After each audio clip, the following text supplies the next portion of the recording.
Dans le cadre de la capsule financière de cette semaine, on rencontre M. Sylvain Marleau, conseiller en placement pour la financière Banque nationale, et on parle aujourd'hui de régime enregistré d'épargne-études. Bonjour, M. Marleau.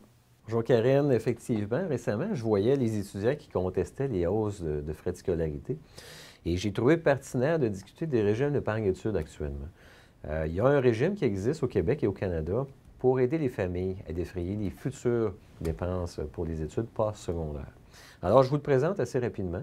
C'est important de mentionner que le régime d'épargne-études au Québec, on nous dit que c'est un des plus généreux en Amérique du Nord. Alors, il faut en profiter.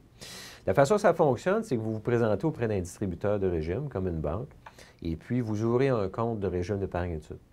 Vous faites une cotisation, OK? Vous avez droit à cotiser jusqu'à 2 500 $ par année, par enfant, OK? Ça veut dire que vous avez 2 enfants, vous pourriez mettre 5 000 $, donc 2 500 $ chacun, entre 0 et 17 ans, OK? Pour avoir droit au maximum de subventions. Ça veut dire que 2 500 $ que vous mettez pour votre enfant qui s'appelle, par exemple, Gabriel, bien, Gabriel va avoir droit d'une subvention du gouvernement du Canada de 20 et d'une subvention du Québec de 10 Alors, il y a environ 30 de subvention à aller chercher sur votre argent. Vous n'êtes pas obligé de mettre le maximum de 2 500 $. Vous pouvez mettre le montant que vous voulez, mais la subvention maximale va être versée sur le 2 500 $. OK?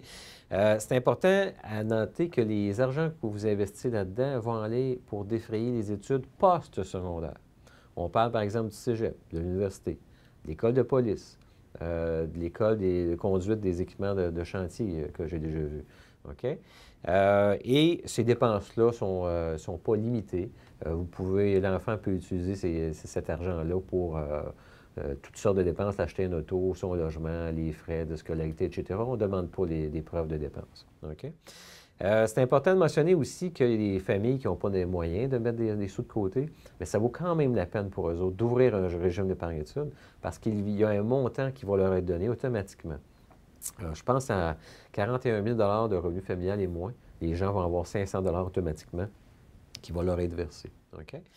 On ouvre souvent les régimes familiales pour que les 2 enfants puissent prendre l'argent dans le régime rendu aux études postsecondaires.